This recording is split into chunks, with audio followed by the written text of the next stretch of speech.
الحمد لله رب العالمين والصلاة والسلام الأتمان الأكملان على خير خلق الله وعلى آله وأصحابه ومن والاه أما بعد. قرآن مجید کی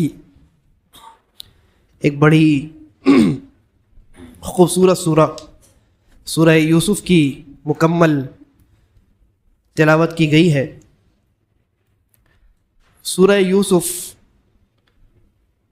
یہ مکی سورہ ہے، یعنی نبی اکرم صلی اللہ علیہ وسلم کے ہجرت مدینہ سے پہلے نازل ہونے والی سورتوں میں سے ایک سورہ ہے.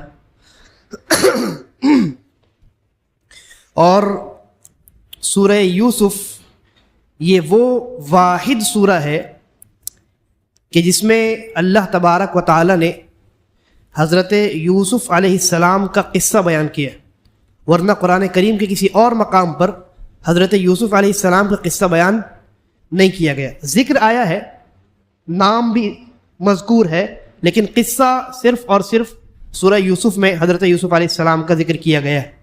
ورنہ اس کے برخلاف حضرت موسیٰ علیہ السلام دیکھ لیجئے، ان کی قوم کا تذکرہ، اور اسی طرح حضرت آدم علیہ السلام کا تذکرہ، حضرت نوح علیہ السلام کا ذکر، اور قوم عاد اور قوم ثمود یعنی حضرت ہود اور صالح علیہ السلام، ان کے واقعات کو اللہ تبارک و تعالی نے قرآن مجید کے مختلف مقامات پر بھی ذکر کیا ہے. کہیں مفصلاً ذکر کیا ہے، کہیں مجملاً ذکر کیا ہے، لیکن یوسف علیہ السلام کا قصہ سورہ یوسف کے علاوہ کہیں اور اس تفصیل سے آپ کو نہیں ملتا ہے. دوسری بات یہ، یا دوسری خصوصیت، سورہ یوسف کی دوسری خصوصیت یہ ہے کہ اللہ تبارک و تعالی نے سورہ یوسف میں حضرت یوسف علیہ السلام کا قصہ جس تفصیل کے ساتھ بیان کیا ہے، یعنی ان کے بچپن سے لے کر مکمل ان کی جوانی تک کا مرحلہ، بلکہ جوانی کے اختتام تک 40 سال کی عمر کے بعد تک کا مرحلہ، بڑھاپے کی دہلیز پر وہ قدم رکھ چکے تھے، تو بچپن سے لے کر کے بڑھاپے یا جوانی کے اخیر تک کا یہ مرحلہ اور اس کی پوری تفصیل اللہ تبارک و تعالی نے حضرت یوسف علیہ السلام کی جس طریقے سے سورہ یوسف میں بیان کی ہے، کسی اور نبی کا ذکر ایک ہی جگہ اس تفصیل سے آپ کو کہیں نہیں ملے گا.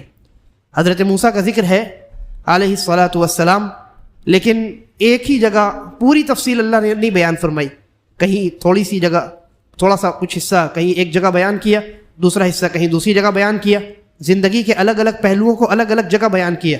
لیکن حضرت یوسف علیہ السلام کی پوری زندگی کا پورا قصہ اللہ تبارک و تعالی نے ایک ہی سورہ میں تفصیل کے ساتھ ایک ہی جگہ بیان کر دیا. اس اعتبار سے سورہ یوسف جو ہے یہ دوسری سورتوں سے ممتاز سورہ ہے. سورہ یوسف میں اللہ تبارک و تعالی نے بنیادی طور پر یہ پیغام دیا ہے کہ عاقبت یعنی انجام متقیوں کا ہوتا ہے. اللہ کے نیک بندوں کو اللہ تبارک و تعالی بہترین انجام سے نوازتا ہے، اور نبی اکرم صلی اللہ علیہ وسلم کی تسلی بھی ہے.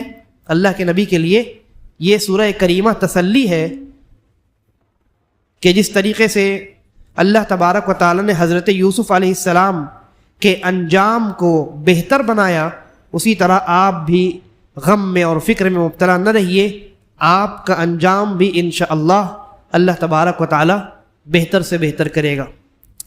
سورہ یوسف یہ اسباق اور دروس سے معمور سورہ ہے، اور اس کے ہر حصے میں کئی سبق آموز باتیں ہمارے لیے موجود ہیں.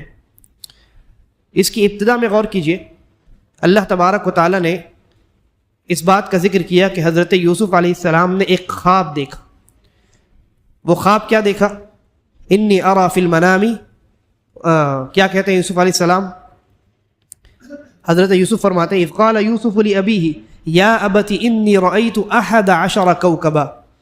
یوسف علیہ السلام نے ایک خواب دیکھا اور وہ خواب اپنے والد سے بیان کیا. ایک نقطہ، بڑا اہم نقطہ یہ ملا کہ باپ اور بیٹے کی جو باؤنڈنگ ہے وہ بڑی مضبوط ہونی چاہیے. باپ اور بیٹے کا رشتہ بڑا گہرا رشتہ ہوتا ہے اور پر اعتماد رشتہ ہوتا ہے. نہ بیٹے کو باپ کی جانب سے کسی قسم کے حسد یا جلن یا نقصان اور شر کی امید ہوتی ہے یا خطرہ ہوتا ہے، اور ظاہر ہے کہ باپ تو باپ ہے، وہ اپنے بیٹے کے لیے کبھی کوئی برا نہیں چاہ سکتا. اس لیے باپ اور بیٹے کا جو رشتہ جو ہوتا ہے بہت گہرا اور بہت مضبوط ہوتا ہے اور ہونا بھی چاہیے, اور یہ ان دونوں رشتوں میں بڑی گہری باؤنڈنگ ہونی چاہیے. تبھی تو یوسف علیہ السلام نے اپنا یہ قصہ کسی اور سے جا کر کے, اپنے کسی بھائی سے جا کر کے, اپنے کسی دوست سے جا کر کے بیان نہیں کیا, بلکہ اپنے والد محترم یعنی حضرت یعقوب علیہ السلام سے بیان کیا ہے. یہ ہمارے لیے ایک بہت بڑا درس. آج ہمارے معاشرے میں اس چیز کی بڑی کمی پائی جاتی ہے. باپ اور بیٹے کے رشتے میں ایک طرح کی دیوار حائل ہوتی ہے, ان کا رشتہ بہت کمزور ہوتا ہے. ایک حد تک وہ رشتہ آ کر کے رک جاتا ہے اور پھر اس کے بعد اس رشتے میں اور کوئی چیز باقی نہیں رہتی. تو باپ اور بیٹے کا رشتہ بڑا مبارک رشتہ ہے اور بہت بہترین رشتہ ہے, بہت گہرا رشتہ ہے. اس رشتے کی گہرائی کو باقی رکھنا چاہیے. اسی میں خیر ہے اور اسی میں بھلائی, کیونکہ پوری دنیا میں ایک انسان کا باپ وہ واحد انسان ہوتا ہے جو بے لوث اس کے لیے محنت کرتا ہے اور بغیر کسی بدلے کے اپنے بیٹے کے لیے خیر اور بھلائی کا طالب ہوتا ہے. دوسری بات, حضرت یوسف علیہ السلام نے خواب میں کیا دیکھا؟ انی رأیت فی المنام یا ابت انی رأیت 11 کوکبا. کہا کہ اے میرے والد محترم, میں نے خواب میں 11 ستاروں کو دیکھا ہے. والشمس والقمر, اور سورج کو دیکھا اور چاند کو دیکھا. 11 ستارے اور سورج اور چاند. اور 11 ستاروں اور سورج اور چاند سے کیا مراد ہے, اس کی تعبیر کیا نکل کر کے انجام, جب آپ دیکھیے گا حضرت یوسف علیہ السلام کی زندگی کا جو آخری مرحلہ ہے, اس مرحلے میں بچپن کے اس خواب کی تعبیر مکمل ہوتی. وہ تعبیر کیا ہے؟ حضرت یعقوب تو پہلے ہی سمجھ گئے تھے. وہ تعبیر یہ ہے کہ یہ 11 ستارے در حقیقت یوسف علیہ السلام کے 11 بھائی ہیں. یوسف علیہ السلام کو ملا دیا جائے تو 12 ہو گئے.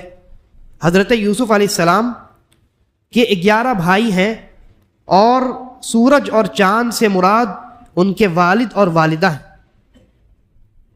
اب ذرا اس تشبیہ میں, یہ قرآنی تشبیہ ہے, یہ قرآنی مثال ہے, اس میں غور کیجیے. اللہ تبارک و تعالی نے بھائیوں کی مثال ستاروں سے بیان کی ہے. اور ستارے کا مقصد کیا ہوتا ہے؟ اللہ تبارک و تعالی نے قرآن مجید میں ستاروں کے کئی مقاصد بیان کیے ہیں. ان میں ایک مقصد تو یہ ہے کہ ستاروں کے ذریعے سے آسمان کو اللہ نے سجایا ہے, آسمان خوبصورت دکھے, اس لیے اللہ نے ستارے آسمان میں پیدا کیے. اسی طرح بھائیوں کا جو رشتہ ہوتا ہے یہ بڑا خوبصورت رشتہ ہوتا ہے. یہ رشتہ اگر مضبوط ہوتا ہے تو خاندان میں خوبصورتی باقی رہتی. اور اللہ تبارک و تعالیٰ نے آسمان میں یہ جو ستارے پیدا کیے ہیں, ان کا دوسرا مقصد یہ ہے کہ اندھیرے میں چلنے والا اور بیابانوں میں اور جنگلوں میں اور سمندروں میں سفر کرنے والا ستاروں کو دیکھ کر کے ڈائریکشن معلوم کرے اور سیدھے راستے پر اپنی منزل تک پہنچے. اسی طریقے پر یہ جو بھائی ہوتے ہیں, یہ سگے بھائی جو ہوتے ہیں, اپنے بھائی جو ہوتے ہیں, یہ ہماری زندگی میں ہماری رہبری اور ہماری رہنمائی کا کام کرتے ہیں, ہماری معاونت اور ہمارا ساتھ دینے کا کام کرتے ہیں. اسی لیے تو اللہ تبارک و تعالیٰ نے بھائیوں کی مثال ستاروں سے بیان کی. اور آگے بڑھیے, اللہ تبارک و تعالیٰ نے ماں باپ کی مثال سورج اور چاند سے بیان کی. سورج اور چاند, ان دونوں کی وجہ سے ہی دنیا میں زندگی باقی ہے نا. سورج کی وجہ سے ہی دنیا میں زندگی باقی. سورج اگر آسمان سے غائب کر دیا جائے تو انسان زندہ بچے گا؟ نہیں بچے گا. چاند کی روشنی اگر ختم ہو جائے تو زمین کا نظام بدل جائے گا. اسی طریقے پر ایک انسان کی زندگی میں اس کے ماں باپ کا مقام ہوتا ہے. باپ سورج کی طرح ہوتا ہے جو اس کی روشنی کو منور کرتا ہے, اور ماں چاند کی طرح ہوتی ہے جو اسے ٹھنڈک کے ساتھ اپنے سایہ عاطفت میں رکھتی ہے اور بڑی محبتوں سے اس کو پالتی. قرآن مجید نے دنیا جو ہے محبت کے معاملے میں دنیا ماں اور بیٹے یا ماں اور بیٹی کی محبت کی مثال دیتی, لیکن قرآن مجید نے سورہ یوسف میں باپ اور بیٹے کی محبت کی جو مثال بیان کی ہے اس کی نظیر آپ تلاش نہیں کر سکتے. اس کی نظیر آپ تلاش نہیں کر سکتے. حضرت یعقوب باپ ہیں, حضرت یوسف بیٹے ہیں, اور ان کی جدائی جب ہوئی تو اس جدائی میں حضرت یعقوب علیہ السلام اس قدر غمگین رہے, روتے رہے کہ آپ کی آنکھیں سفید ہو گئیں. یہ جو کالی پتلی نظر آتی ہے یہ پتلی غائب ہو گئی اور پوری آنکھ آپ کی سفید ہو گئی, روتے اور غم کے مارے. اللہ سے امید تھی کہ اللہ تبارک و تعالیٰ ایک نہ ایک دن بیٹے کو مجھ سے ملائے گا، لیکن بیٹے کی فرط محبت میں اور بیٹے کی چاہت میں حضرت یعقوب علیہ السلام کا یہ حال ہوا۔ تو دنیا ماں اور بیٹی کی مثال بیان کرتی ہے، قرآن کریم نے باپ اور بیٹے کی یہ بے نظیر مثال بیان کی ہے جس کی آپ کوئی مثال اور آپ اس کی کوئی نظیر پیش نہیں کر سکتے۔ اس کے علاوہ حضرت یوسف علیہ السلام نے جب اپنے والد کو یہ خواب سنایا تو حضرت یوسف کون ہے؟ حضرت یوسف بھی نبی ہے، اور اسی طریقے پر حضرت یعقوب جو ان کے والد ہیں وہ بھی نبی ہے، بلکہ ایک حدیث ہے نبی اکرم صلی اللہ علیہ وسلم نے ارشاد فرمایا اکرم الناس یوسف، لوگوں میں سب سے بزرگ حضرت یوسف علیہ السلام ہیں، نبی اللہ، خود بھی اللہ کے نبی ہیں، ابن نبی اللہ، ایک نبی کے بیٹے ہیں، ابن نبی اللہ، ایک نبی کے پوتے ہیں، ابن خلیل اللہ، اور ایک نبی کے پر پوتے ہیں۔ حضرت آدم، حضرت ابراہیم علیہ السلام، ان کے بیٹے حضرت اسحاق علیہ السلام، ان کے بیٹے حضرت یعقوب علیہ السلام، اور ان کے بیٹے حضرت یوسف علیہ السلام۔ تو حضرت یوسف علیہ السلام بھی نبی ہیں، ان کے والد بھی نبی ہیں، ان کے دادا بھی نبی ہیں، اور پر دادا بھی نبی ہیں، بلکہ پر دادا ابراہیم علیہ السلام تو امام الموحدین ہیں۔ تو اللہ تبارک و تعالیٰ نے، میں یہ کہہ رہا تھا کہ اللہ رب العالمین نے اس بات کا ذکر کیا کہ جب حضرت یوسف نے اپنا خواب بیان کیا اپنے والد سے، یعقوب علیہ السلام سے، تو انہوں نے اس خواب کی تعبیر سمجھ لی، خواب کا مطلب کیا ہے، انہیں اس بات کا اندازہ ہو گیا کہ میرا یہ بیٹا اللہ تعالیٰ کے ہاں بڑا عظیم مقام رکھتا ہے۔ چنانچہ انہوں نے اس خوف سے کہ کہیں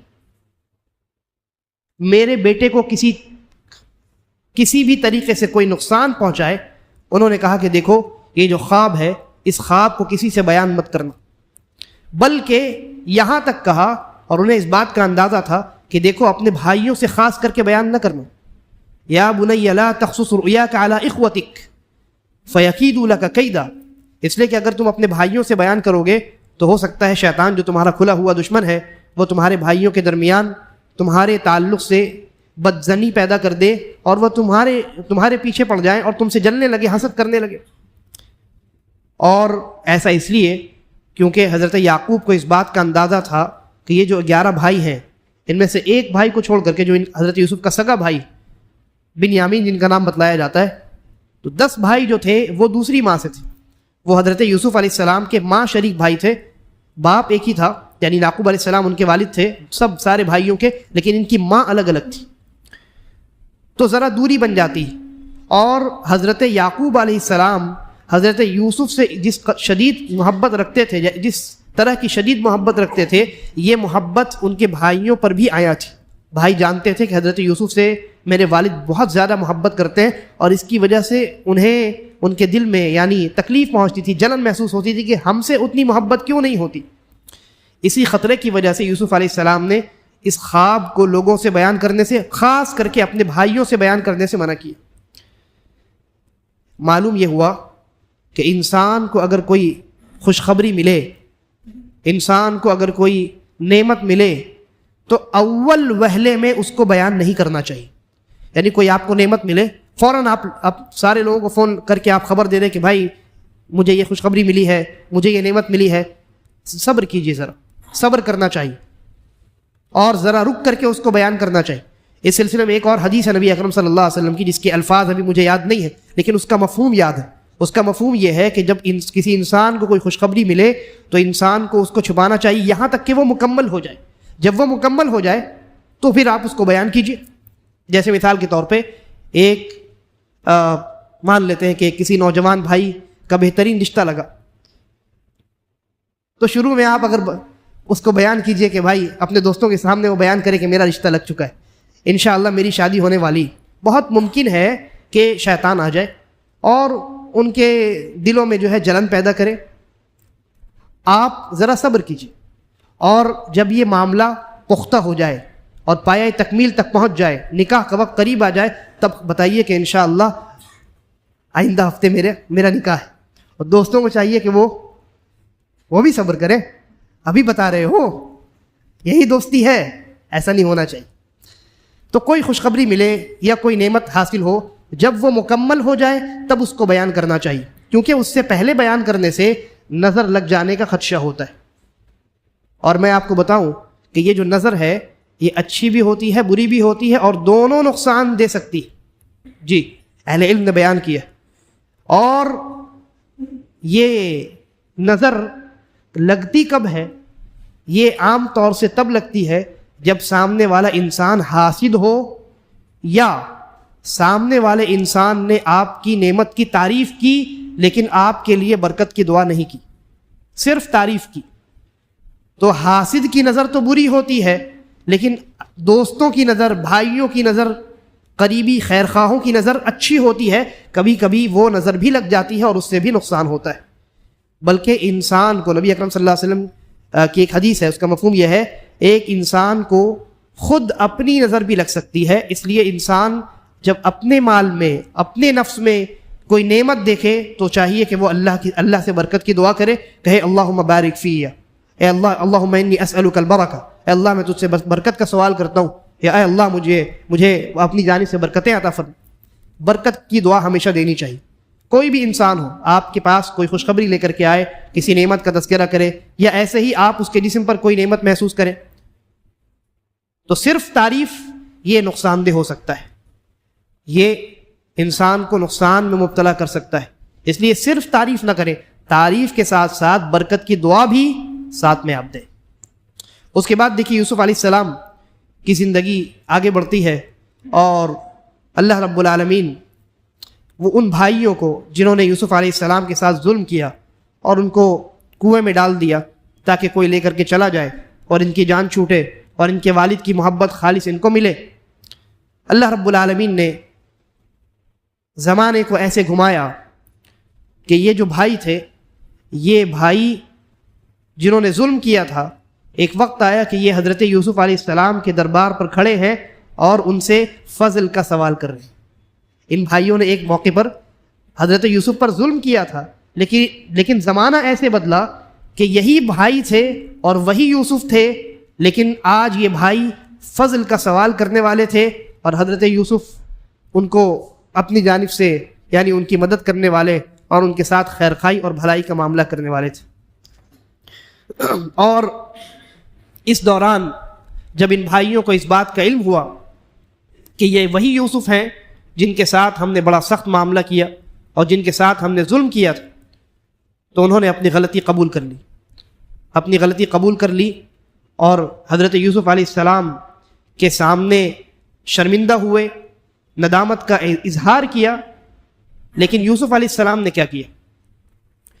حضرت یوسف علیہ السلام، آپ سوچ کر کے دیکھیے، اگر ہم چھوٹے ہوں، 10-12 سال کے ہوں، ہمارا بھائی نہیں، ہمارا کوئی نہیں، ایک غیر آدمی، اجنبی آدمی اگر ہمیں لے جا کر کے کسی دوسرے ملک میں بیچ ڈالے اور پھر اس کے بعد زندگی کے کسی موڑ پر وہ آدمی ہم سے ملاقات کرنے کے لیے آئے اور ہم اسے پہچان لے کے لیکن وہ ہمیں نہ پہچانے تو عام طور سے انسان کیا کرے گا؟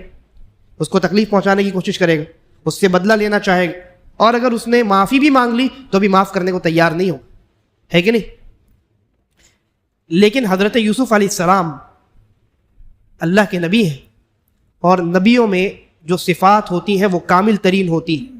چنانچہ یوسف علیہ السلام کی ذات میں جو عفو و درگزر کی صفت اللہ تعالیٰ نے رکھی ہے وہ نبی ہونے کے لیول کی ہے. چنانچہ جب یہ بھائی آئے اور انہوں نے اپنی ندامت کا اظہار کیا اور معافی طلب کی تو حضرت یوسف علیہ السلام نے ایک جملہ بھی ان کو نہیں سنایا، ان کو مزید ندامت میں ڈوبنے سے اور ان کو بچایا، ان کو شرمندہ ہونے سے اپنے سامنے روکا اور کیا کہا؟ لا تثریب علیکم اليوم یغفر اللہ لکم وہو ارحم الراحمین. آج تم لوگوں پر کوئی بوجھ نہیں ہے، نہ میرے دل میں تمہارے تعلق سے کوئی کینہ ہے، کوئی حسد ہے، اور نہ کوئی جلن ہے، نہ انتقام کا جذبہ ہے، نہ دشمنی ہے، کچھ نہیں ہے. لا تثریب علیکم اليوم یغفر اللہ لکم، اللہ تبارک و تعالیٰ تم سب کو معاف کرے. وہو ارحم الراحمین، اس لیے کہ وہ سب کو معاف کرنے والا ہے، وہ سب سے بڑا رحم کرنے والا ہے. حضرت یوسف علیہ السلام کا یہ طرز عمل ہمیں یہ درس دیتا ہے کہ انسانوں کو آپس میں معاف کرنے والا ہونا چاہیے، آپس میں انسانوں کو عفو و درگزر سے کام لینے والا ہونا چاہیے، ایک دوسرے کو معاف کرنے کی ہمت اور معاف کرنے کا جگرہ اپنے اندر پیدا کرنا چاہیے، اس لیے کہ اللہ رب العالمین ہمیں معاف کرتا ہے، اور جب اللہ تبارک و تعالیٰ اپنے بندوں کو معاف کرتا ہے تو اللہ یہ چاہتا ہے کہ بندے بھی آپس میں ایک دوسرے کو معاف کریں۔ یوسف علیہ السلام کے قصے میں کئی اور اسباق و دروس جو ہے وہ موجود ہیں، کئی قیمتی باتیں موجود ہیں، اس پر اگر گفتگو کی جائے تو ایک لمبا عرصہ درکار ہے۔ اللہ تبارک و تعالیٰ سے ہم دعا کرتے ہیں کہ اللہ رب العالمین کہی گئی باتوں پر ہمیں عمل کرنے کی توفیق عطا فرمائے اور ہمارا خاتمہ ایمان اور اسلام پر کرے۔ ھذا وباللہ التوفیق وصلی اللہ وسلم علی نبینا محمد۔